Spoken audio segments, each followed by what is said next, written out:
I did not realize how fast that notification happens. Anyway, hey peeps! Welcome back to Cinderella Phenomenon Evermore, happening right here, right now. Not sure if Tobias Tom's supposed to be able to get on here, but the moment he does, well, you and I will all know. We will all know. Anyway, for those who need a little bit of entertainment for tonight, this is for you. Hope you enjoy. Honestly, I totally forgot what happened in the previous episode, exactly. I do remember, well, we had that gathering in the forest, and then we got the revelation that Rod basically made a wish that he would be a commoner, so that way he could win Lucette's hand by legit means, even though they're not related whatsoever. So I mean, what I do remember is that he does have a plan as to how he's going to make his debut in public. Well, other than the fact that he's the ballroom dance teacher for the palace. So, what's his plan? Well, let's go ahead and find out, shall we? Because I'm curious. I don't know about y'all, but I'm curious. Where was I? Yeah, it's been over 2 weeks. I apologize. But I think I also realized my problem. It's also the fact that, like, I enjoy games so much, it's kind of similar to books, where the moment something ends, I can't do it. I can't do it, because I miss it too much. Because the ending, it hurts more. You know? I'll see if I can read the log here. I forgot what the name of the chapter is, too, I'm afraid.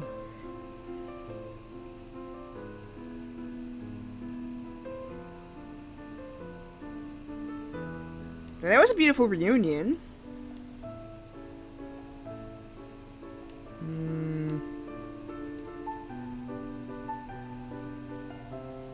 Ah, yes, I remember now. So there were some doubts as to like how he was handling his palace duties, like how that's going, how that was happening. So that's been a huge question. Like, how's he doing? Like, Lucette thinks he's like overwhelmed, but everyone else is like, but like Rod's like, no, I'm actually handling this pretty well. Don't worry about me so much. It's like, okay. But the fact is, he's not exactly talking. So, what's going on, Rod? What is going on? What's going on ahead? And find out about this chapter. Let me send a message. Hold on.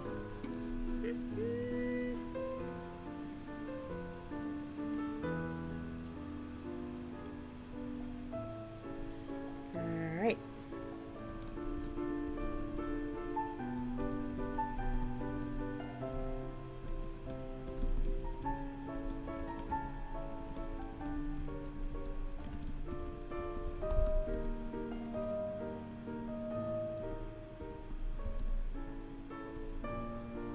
Okay. Alright. Okay. Alright, here we go. When we returned to the palace last night, Rod immediately retired to bed. I was all up all night thinking about him, and how strange he has been acting. I am resolved to pry some answers from him today, which is why I'm standing outside the throne room, waiting for him to finish his lessons with Emmeline. My heart sinks when Emmeline exits the gloomy expression on her face. Did something happen? Rod looks exhausted. That's what I intend to find out. Whatever it is, I'm sure you'll figure it out. I hope so. Emmeline gives me a confident pat on the shoulder as I enter. Inside, Rod is standing by the window, his back to me. Rod? When he turns to face me, he looks downtrodden. It is enough to make my heart sink. Oh, Lucette. May I speak with you? There's a long pause before he nods. I said this yesterday as well, but You did not seem well when we were having lunch in the March-in. Are you alright? I'm fine. You keep saying that, and I know it's not the truth. Do you trust me so little? Rod's expression shudders. Never. I trust you with my life, Lucette. Then why won't you talk to me? I move closer, close enough to examine his face. The dark circles are still there, and I can tell from his rigid posture that he is tense. Were you up again last night? I thought you said you were going to rest early. I did go to bed early, but falling asleep is another thing entirely. That's a mood right there. I've been doing that for the past weekend. What kept you awake? I just have a lot on my mind. Is there anything I could do to help? Rod shakes his head. Thank you for worrying about me, Lucette, but this is something I need to sort out myself. I just thought of like a voice actor that could possibly play Rod. I think his name is David Gallagher. Riku from Kingdom Hearts. He'd be perfect for this. It's not that I don't trust you, I just don't have the right words yet. You need to stop pushing yourself, Rod. We all have our limits. Rod stiffens. I know that, but I didn't sacrifice everything just to hit a wall like this. Woof! He offers a feeble smile. You know what? You're right. Maybe the rest will do me some good. I'll see you later, Lucette. He heads for the door, his shoulders slouched beneath some invisible weight as he exits. The sudden solitude falls on my shoulders like a cold blanket. I wish suddenly, with all my heart, that he had never made that wish. Rod seems to have only become more frazzled over the next couple of days. There's been no improvement in his condition. He tells me that his exhaustion stems from the stress he is under to meet everyone else's expectations, and that he just needs to become accustomed to them. But he says that every day, and there's still no change. This can't go on. I'm worried about his health. I force myself to stop pacing. If he's not worried about himself, then perhaps I ought to make this about me. I can tell him that my worry for him makes it impossible for me to focus on anything. I nod to myself and, mind made up, walk out to the room to find Rod. I ask around the palace, but though my search is extensive, Rod is nowhere to be found. Where is he? I'm just about to turn a bend in the corridor when Emmeline suddenly appears. I admit, I would have picked a big different music choice for this part, but this one's alright. Anyway. Oh, Lucette! Emmeline? I heard you've been asking around about Rod. Yes. Do you know where he is? Emmeline crosses her arms and regards me thoughtfully. I do. Let's talk in private? Talk in private? Why? I concede, regardless of my confusion. We can speak in my room. I order some tea to be delivered. On my command, the maids prepare and serve us biscuits and tea. That actually sounds good right now. I do have some apple bread, but not the best one I could have had. Anyway, I dismiss them once I set everything on the table, then turn to Emmeline expectantly. So, why are we having a private discussion? Well, it's about Rod, but... Oh! Ooh, perfect timing. Here he is! Hello! Hello! Twas a Tartarus, everybody! So, to roughly sum up what just happened, long story short, well, Rod's going through a lot, and we don't know what it is. Okay. Yeah, Rod's going through a lot, we don't know what it is, and it's just been like, why aren't you talking to Lucette? What is going on? It's like, you have a girlfriend who's concerned. What are you doing? Sounds like fun. Yeah. So, apparently Emily knows something. Don't know what it is. So, she apparently knows something that we don't. So, rough summary, everybody. So, let's keep going. Anyway. Well, it's about Rod, but I'm sure you knew that. Oh, hold on. There we go. Don't tell him I told you anything, okay? I won't tell. I promise. Emmeline smiles, looking a little bit defeated. I'm worried now. Like, what in the world is going on?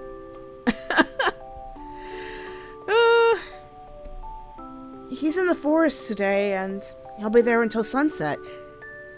Why did Lucette figure that out? I mean, that's like literally their place. But anyway. The forest? What is he doing there? Well... Emmeline's eyes flit to the biscuits on her plate.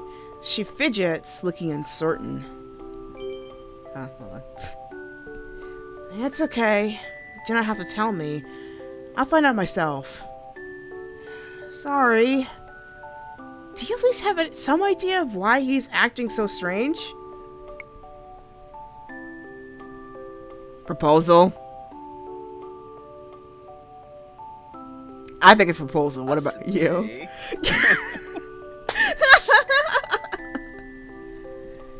Rod says he trusts me, but I assume there are some things he feels more comfortable telling Emmeline. They are siblings, after all. Emmeline hesitates a moment before answering. I do, but not because he willingly told me about it.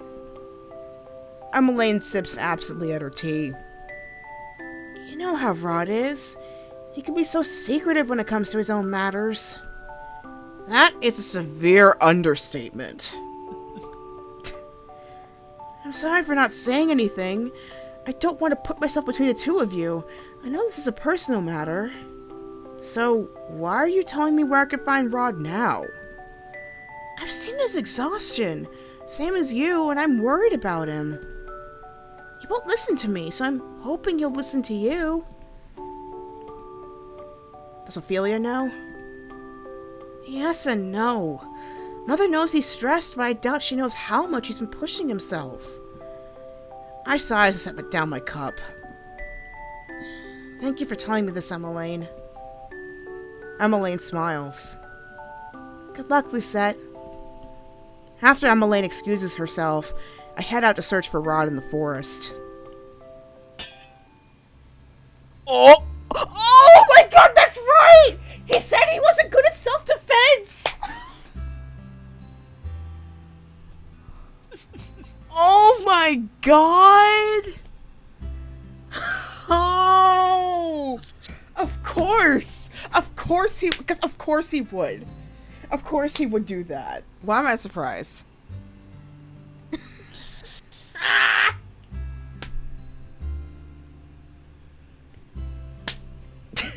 Anyway. I hear the familiar, but no less shocking, ring of metal against metal as I enter the forest.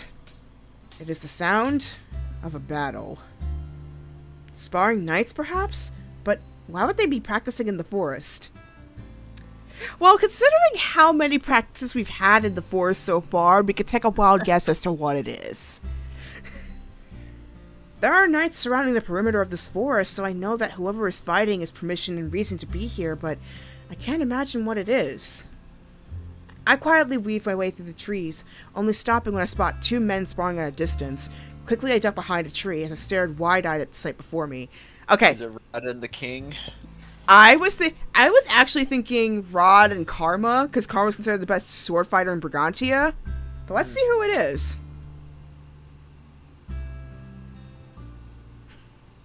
Again. Oh, it's Garland! Are you sure? Maybe it'd be best to take a breather. What is happening here? Rod has told me before that his swordsmanship is terrible, so I am perplexed to see him standing before Garland with a sword, sweat dampening his forehead. Well, Garland's the next best person, so it makes sense. I insist. Self-voicing disabled. Oh, sorry about that. Rod just barely manages to block Garland's strike as he swings again at him. The force of the hit makes Rod stumble and he trips and falls. So, Rod, are you alright?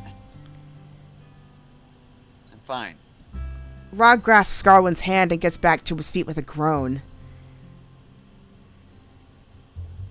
I'm sorry. I shouldn't have put so much power behind that last strike. You don't have to apologize.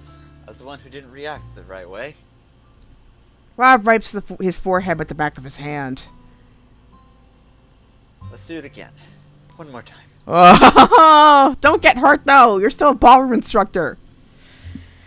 Despite his clear exhaustion, Rod's eyes are filled with determination.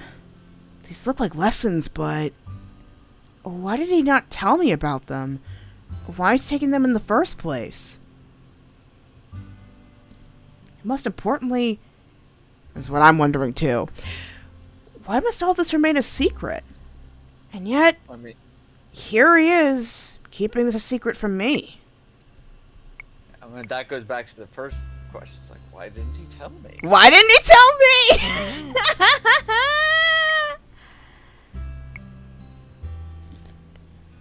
It's like, why did you not tell me?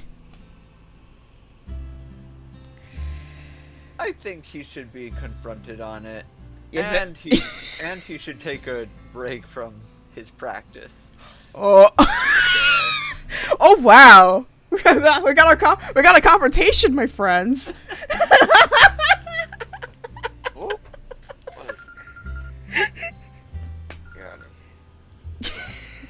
Maybe not confronted, but like let him know that you're aware that you're there. Basically.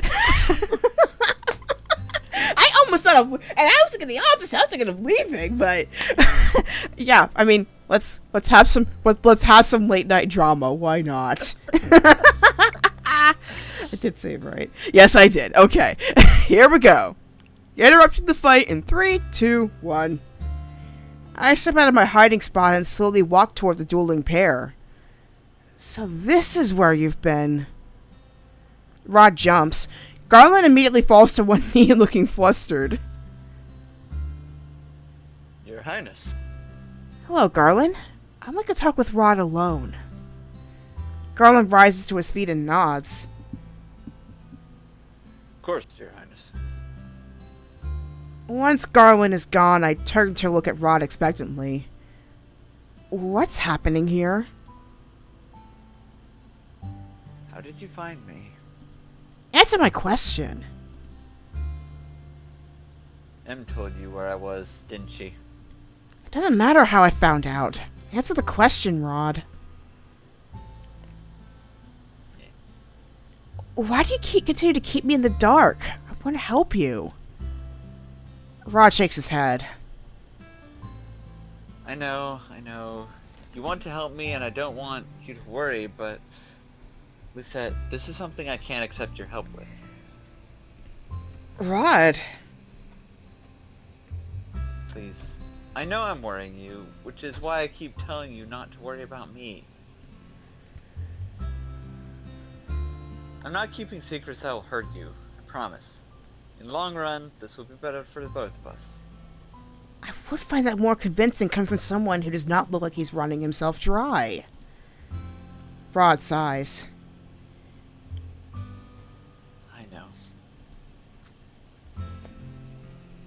I know I have no right to keep asking you to be patient, but please, I only need a little more time. I think back to our conversation in the throne room. Is this about needing time to find the right words? Could say that. Rod has always spoken more clearly through his actions than his words. I have been patient all this time. I suppose I can continue to be so, but I will not allow you to keep your secrets forever, Rod. I hope you know that. It's not for forever. It's not for much longer at all. I wonder what he's coming up with. Soon, everything will make sense. And when I explain everything, you can scream at me all you like. Oh my god. What is he planning? I have to know how his mind works now. Whoa. My incense tray fell off at the drama. Oh gosh. Fine. I'll see you later then. That was the right choice apparently. Okay. I only have the energy to muster a weak smile before turning and heading back to the palace. I haven't spoken to Rod since yesterday. We met briefly for breakfast, but he left soon after, saying he had to catch up on some important reading. I cannot help but be disheartened. Ever since our courtship was made public, Rod has been even busier than before. Why is he overworking himself so suddenly? I don't know. Maybe because he's about to become the crown prince and then the king of Angiel. Maybe that's why.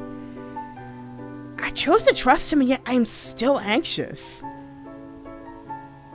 Lucette. Part of some elaborate proposal. Yeah, it sounds pretty elaborate. Not Brigantian levels of elaborate, but pretty elaborate nevertheless. It's about finding the right words. Finding the right words. Lucette, focus. Dolores' words jolt me from my musings. Sorry. Today, Dolores is teaching me fire magic. I've only learned how to use ice and electricity so far. Since this is our first lesson... Learning fire in your bedroom? If she has a fire... I think that's a good idea. If she has a fireplace, though... Plus, she knows ice already, so she can put it out pretty easily. I mean, I guess. It just... And maybe it's bigger than it looks, because she is the princess. Yeah. Like, that corner looks like a confined. Yeah. It just feels like there could be a better location. Yeah, that's fair. Since this is our first lesson, Dolores assigned me reading before we actually start practicing. So that's probably why they're not doing anything right now. I'm doing my best to concentrate on the words, but my mind constantly drifts to Rod. Dolores flicks my forehead. I flinch and glare up at her. What was that for? Do you ever understand what you're reading? Of course. Really? Because you've been staring at the same page for half an hour. What? I glanced at the book and horrified to see that I'm still on the same page. That was me a few hours ago.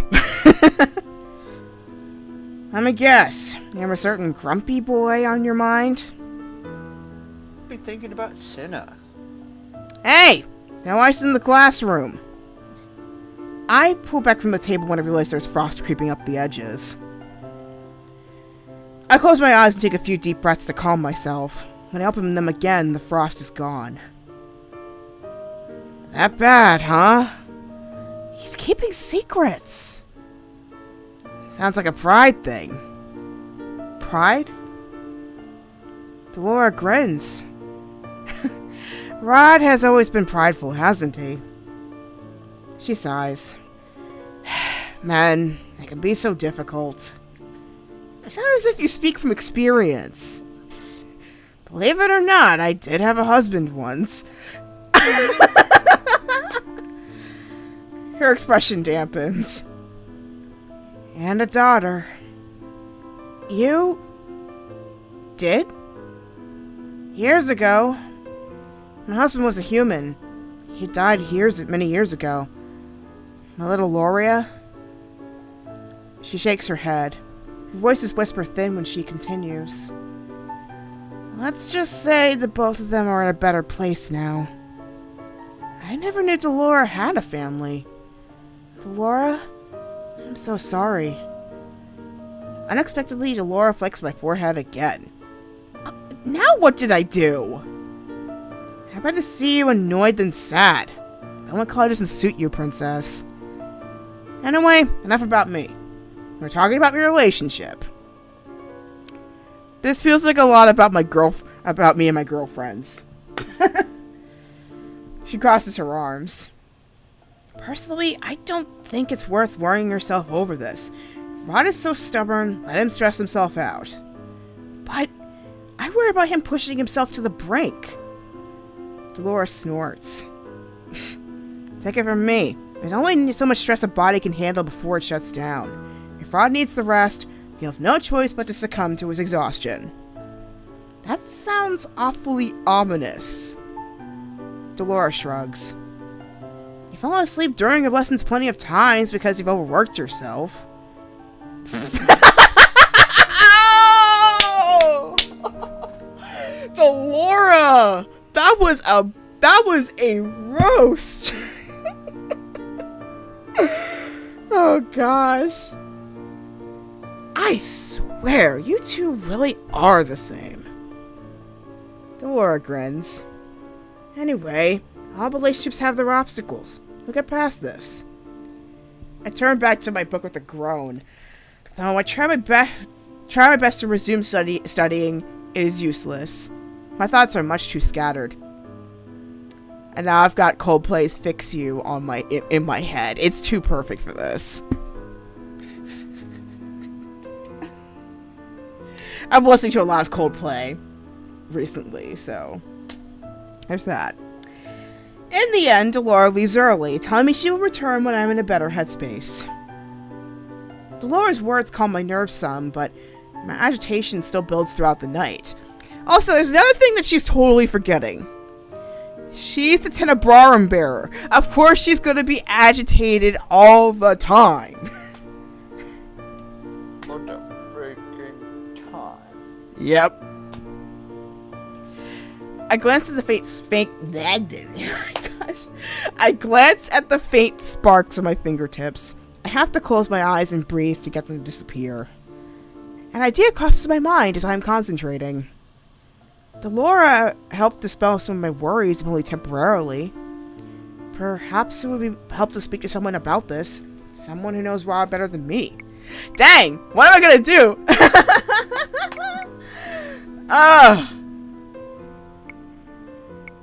I mean, I feel like we've been talking to Emmeline about it already, and like she's been trying to help as much as she can. I think it might be good to see what Ophelia has to say about it. That's true. I mean, she is a mom. It would be a totally different perspective. Maybe, also, mother-daughter bonding, so there's that. I find Ophelia in the dining hall, seated in front of the two maids holding up cloth samples. Good evening, Ophelia. Her expression brightens when she sees me. Oh, lovely. I really could use her help, dear. She gestures to the samples. Which color should we use for the ball? White with gold trimmings or velvet with blue? Which one would you go for, if you had a choice? I don't know. I don't know the rest of the aesthetics, so it's hard to... But I mean, if you had to do like a base aesthetic, I guess, like which one would you start with? I would probably end up going with the... Wait, I'm trying to figure out the semantics. White with gold trimmings or velvet with... Okay. I'd probably go with the velvet with blue, mainly because the rest of the castle just seems very white and gold like themed, so you'd want some contrast to not just make it look like more castle. You know what I mean? Yeah, I totally get it. Like, in fact, that was the same idea I had, and also I like the texture of velvet, so it's like a little bit of a diversity in texture. Also, it's easier to clean, I think.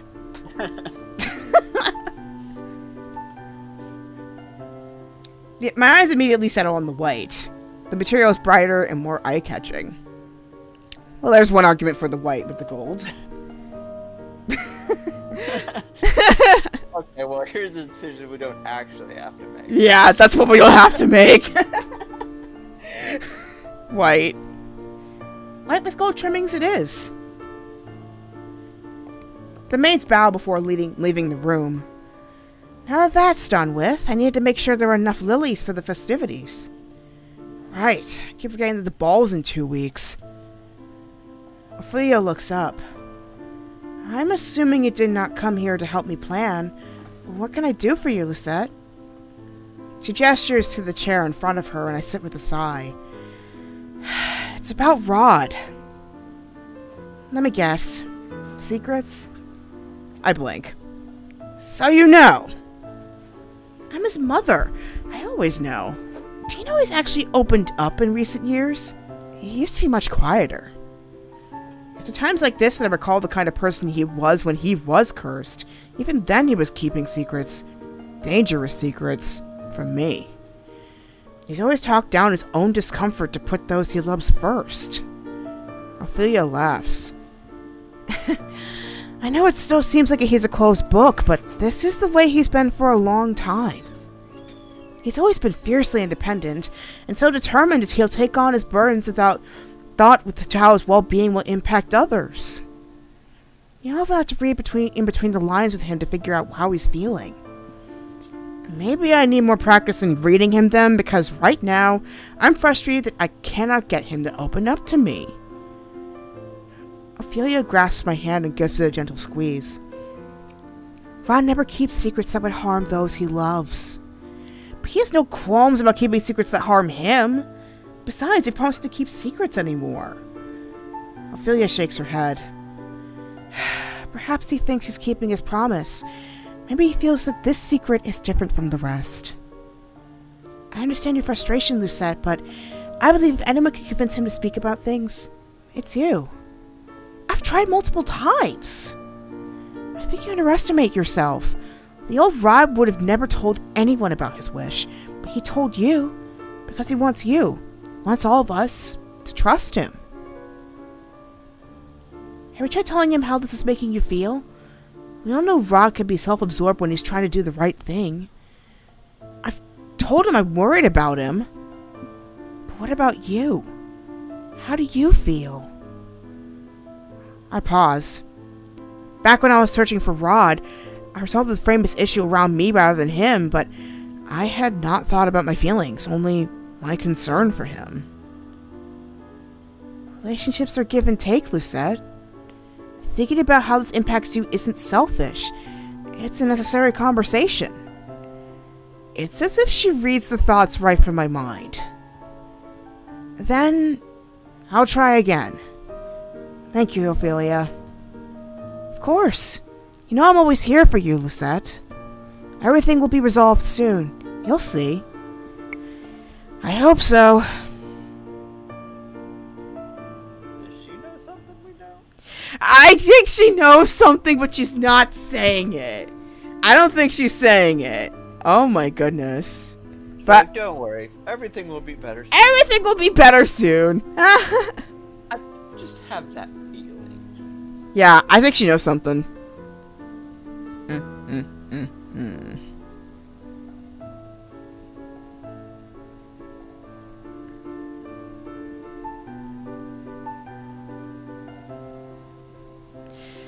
Yeah, I am kind of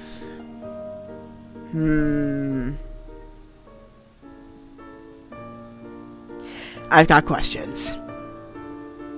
Anyway, the next day I'm on my way to my room for magic lessons with Delora when I see familiar faces approaching from the other side of the corridor. Honestly, I feel like I hear a new piece of gossip every hour. Isn't that it's always been right before a ball? Indeed. How anyone whispers about our secret courtships? It's ridiculous. Garwin laughs. Well, the nobles need something to talk about. Oh. He smiles when he notices me walking toward them. The two knights bow. Your Highness? Good morning, Your Highness. Jurian and Garland, once distrusted by the knights, regained their titles years ago. Or rather, they were promoted. Jurian is now the High Commander of the Order of Caldera, the first woman to ever receive the title. It wasn't long before she made Garland her second in command. We're sorry we couldn't accept the marching invitation.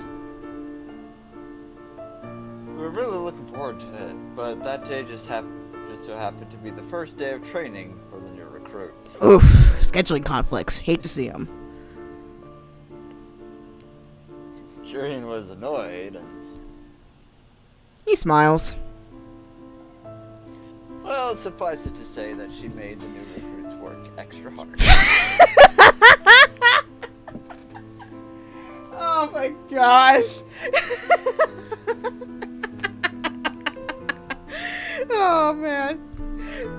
Jurian huffs out a sigh. You know it's not the reason I pushed them so hard. It is an effort to keep my lips from curling into a smile when I see a flush in Jurian's cheeks. Garland coughs. Anyway, next time we'll definitely come by and visit. I'm sure everyone would love that. It seems like we'd be busy every day for... She considers. For forever, actually. I've at least had enough time off to treat yourself to some nights out. Jurian mumbles something beneath her breath as Garland blushes. This time, I cannot help my smile. I found out the two of them were courting each other about a year ago. It was out on a midnight stroll when I saw them walking through the gardens hand in hand. Well. He glances at Jurian, who looks moments away from bolting down the corridor. No need for details. I just wanted to make sure you two were doing well. We couldn't be doing better, right, Lan? Some extra free time would be nice, but I'll take what we have. We'll be sure to make the next dinner, Princess. I look forward to it. As will we. They excuse themselves and I head off to my room. I have just pulled down one of the study books from my shelf when a voice causes me to jump in surprise. Ah, it's Sebby! What we're doing? We're doing the deep voice? Let's do the deep voice again. That was a fun one. Princess? The book falls from my hands as I whirl toward my bedside table where Sebby is, for some reason, sitting. Sebby? How did you get here? I'll be down to pick up the book. I asked Emmeline to leave me here. She was gonna wait around, too, but she ended up having to leave early for her lessons. We're waiting. Yeah. Sorry for barging into your room without permission. Why are you in my room in the first place? I'm here about Rod, of course. He's making a mess of things, as usual, so I came to clear things up. As usual. I've raised an eyebrow to seat myself on the bed. I wish you could still read his mind for me. I don't need to be able to read his mind to know what he's thinking. Rod's always been easy to read for me. That's why he doesn't take me around with him, you know? He knows I can see through him better than anyone else. Facts. It's facts. I mean, without Sebby, we would not know 3/4 of what he's thinking. Sebby sighs. It's really lonely in this room. Poor Sebby. I feel a soft twinge in my heart. Perhaps Sebby is good at reading others as well, for he speaks up immediately. It's okay, though. Emmeline lets me ride around on her shoulder sometimes. So, Rod won't take you with him because he's worried you'll reveal his secrets? More or less. So, are you here to give away all his secrets then? Promised I wouldn't say anything. Oh, come on! You too! Et tu, Sebby? Sebby laughs when I furrow my eyebrows at him. Rod is bad at this sort of thing. I came to tell you that he's not keeping a secret from you, Princess. He's trying to surprise you. Surprise? Still, Emmeline's been telling me that he's really pushing himself. He is. That is the reason I've been so concerned. Princess, let me tell you something about Rod. Tell me more, Sebby. Tell me more. He may seem quiet on the outside, but inside, his mind is so loud. He thinks about so many things all the time, and he worries and stresses and overthinks about everything. Honestly, it's amazing he keeps it all to himself. This is too relatable. Yeah, I've had, people tell me I'm a quiet person, but I'm like, I am constantly thinking about something. This is why I carry my journal around too, because like I have so much in my head, I gotta get it down somewhere just to get it off my mind. Yeah. I make liberal use of the notepad on my phone. I have so many post-it notes too. Like I literally, like I went to the pharmacy the other day. Let me show you this.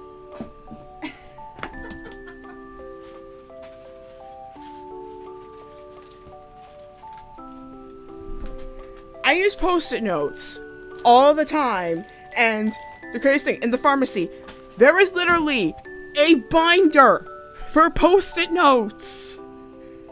I bought one, because I use so many.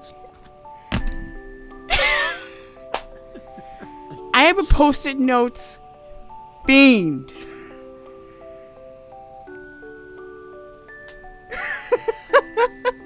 Yeah, who else has a lot on their minds? I mean, you don't have to, like, comment heavily about it if you don't want to, but yeah, feel free to talk about it in the chat. Because you're not alone.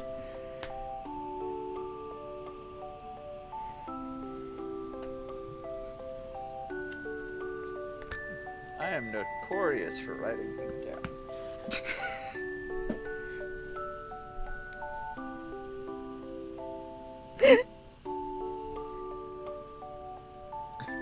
Did you read this part already, or did, Yeah, I don't think I did. Okay, I thought not.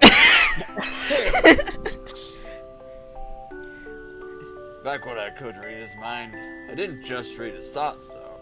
I saw into his dreams sometimes, too. Old, faded memories that made everything make more sense. Memories of what? Let me remember. The toy is quiet for a few moments. Even though Seppi cannot alter his expression, I imagine his face scrunched up with concentration. And then... Rod's father died of some incurable illness when Rod was only 8. Rod barely remembers him, but you know what. Well, what he does remember? His father's final words. Oof! Oh, man!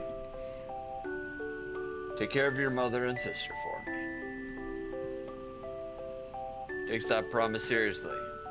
Maybe too seriously. No duh, Sunby. No duh. It's probably a part of the reason why Rod is the way that he is. Why he's taken on so much responsibility and kept his worries to himself since he was young. Yeah, like, he was only 8. 8 years old. That's no joke. He always thinks he needs to be better. No, the best for his family. And I know he feels the same way about your relationship. Oh.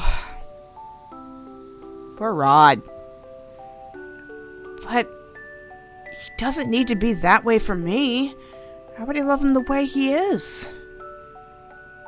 Sebby sighs. But Rod doesn't think that way. He holds himself up higher. He holds himself up to higher expectations. He always has, and I think he always will. That's a mood right there. That was me too when I was younger. I mean, I've kind of toned back on it now, but I mean, well, maybe not that much, but that feeling of trying to be the best for everything for everybody all the time, it gets really exhausting after a while, though. Yeah. Oof. He wants to be the most mature, most responsible, most dependable person he can possibly be. And that's the crux of it. It's like you want to do it, and yet it's like you know you have your limits at the same time, though. Trying to figure out what they are, really hard. It's really hard. That's why he works himself so hard. That's why he sacrifices so much.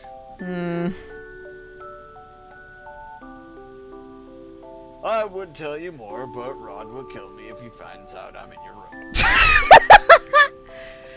You've told me enough, Sebby. Glad to help, Princess. You guys still can't do anything without me.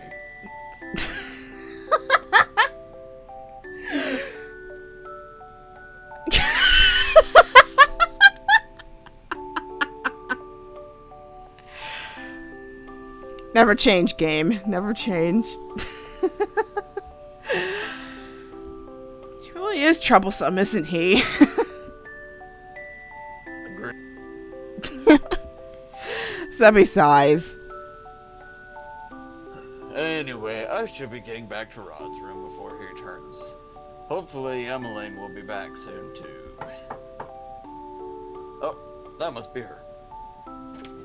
Oh! Oh! Plot twist! It isn't. It isn't. I head over to the door.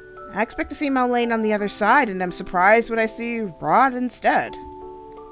Rod? Hello. Can we talk? Oh my god! We're actually talking now? Ah. I step to the side, using my body to hide Sebby from view. Let's talk somewhere else. Rod raises an eyebrow. You've been keeping secrets from me, Rod, so now it's your turn. Wait, why not just your room? I'd like a change of scenery. I've been stuck in here studying potion books all day. Rod looks at me quizzically, then before I can stop him, he leans past my shoulder to peek inside. His eyes widen. Oh shoot. Sebby? Hi, Rod.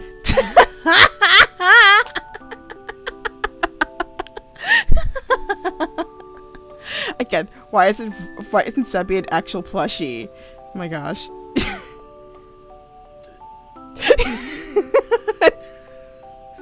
Have that the Grand Theft Auto font and just zooming in.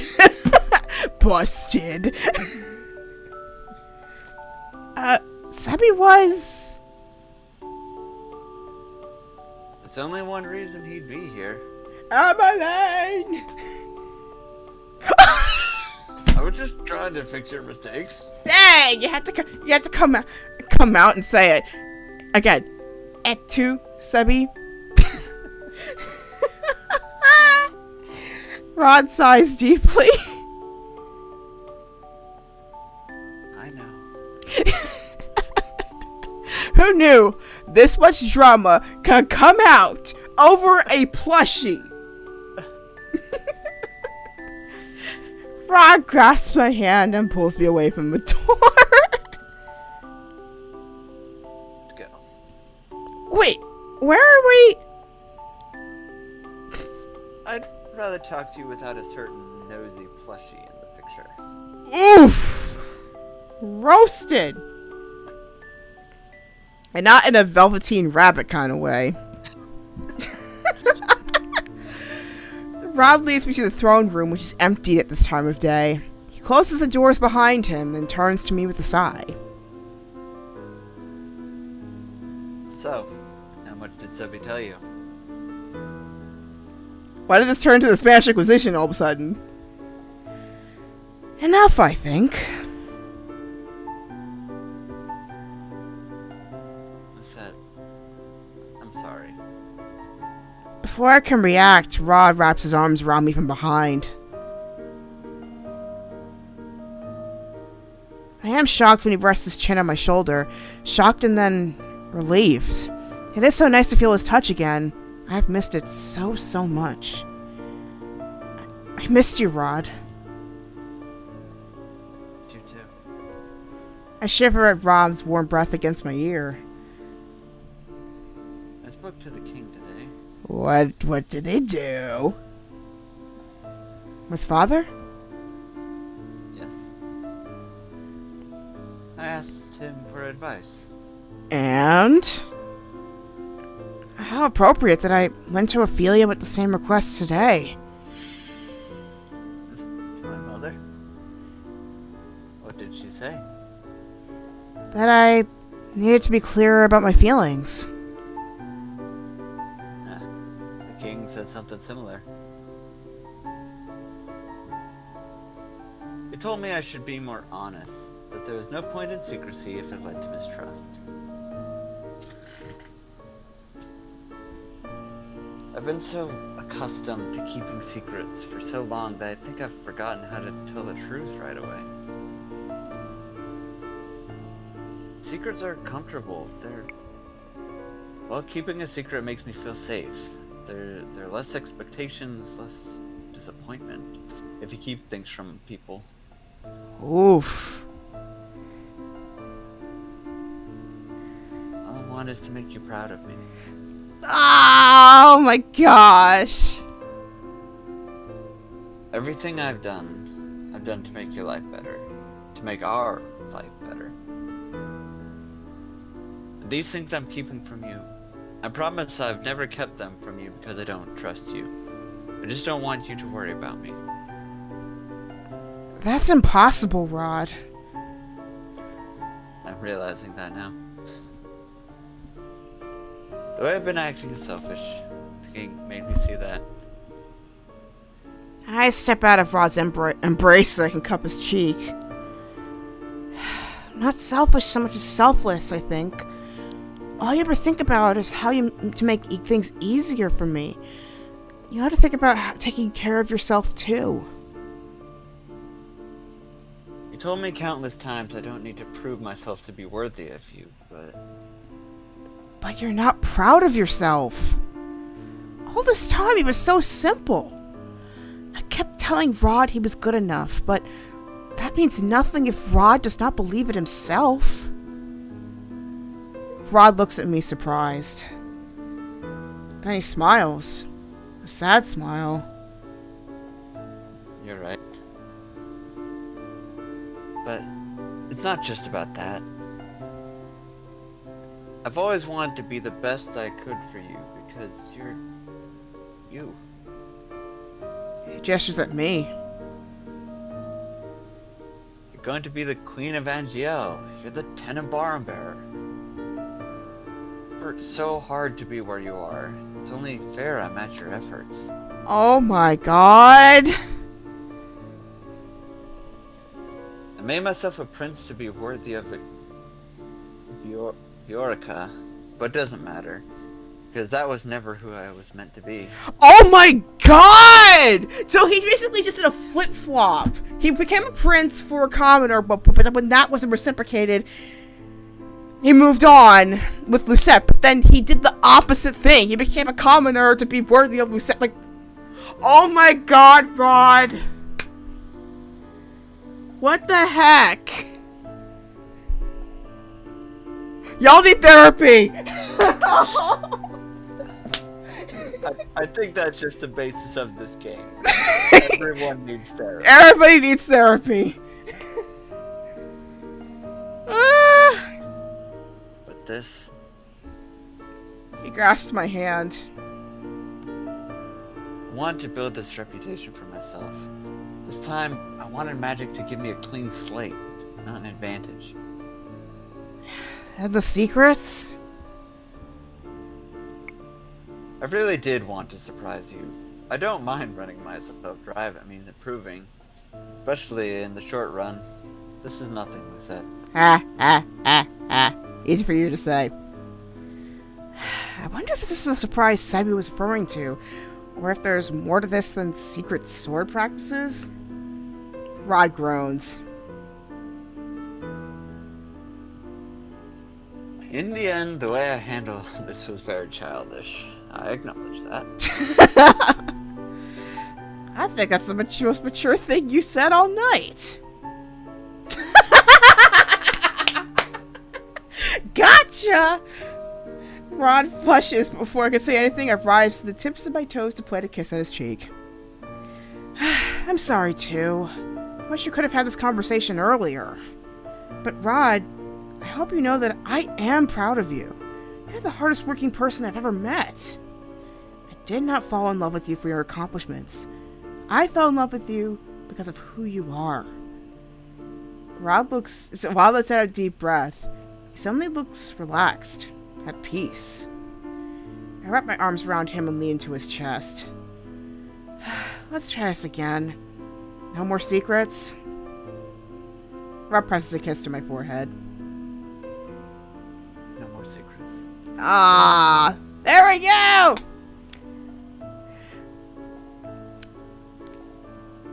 500 credits, 100 credits that he does not follow through on this, but let's see.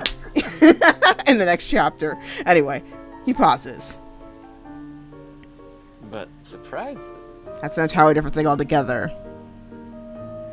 Okay, but you're not allowed to run yourself down to the point of exhaustion. Understood?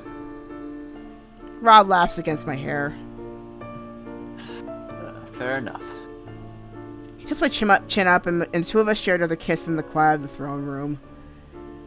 And with that, we are on to our next chapter, which is Chapter 4, Plans for the Future.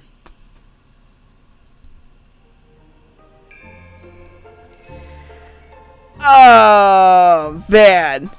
I am curious about this chapter, but on the other hand, though, I'm kind of liking this one chapter an episode format. What do we do, man? What do we do?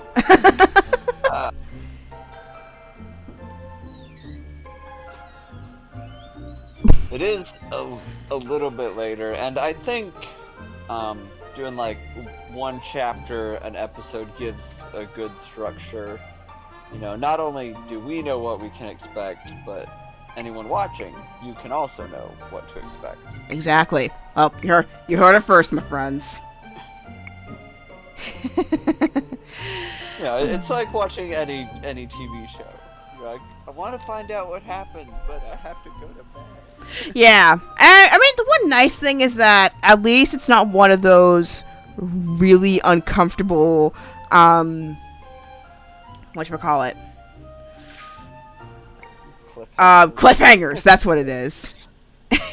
It's not one of those awkward cliffhangers. So that's the nice thing about each chapter ending. It's like, on the one hand, you're wondering what in the world's happening next, but on the other hand, you at least don't have the cliffhangers that you have to worry about every episode. So that's the nice thing about it.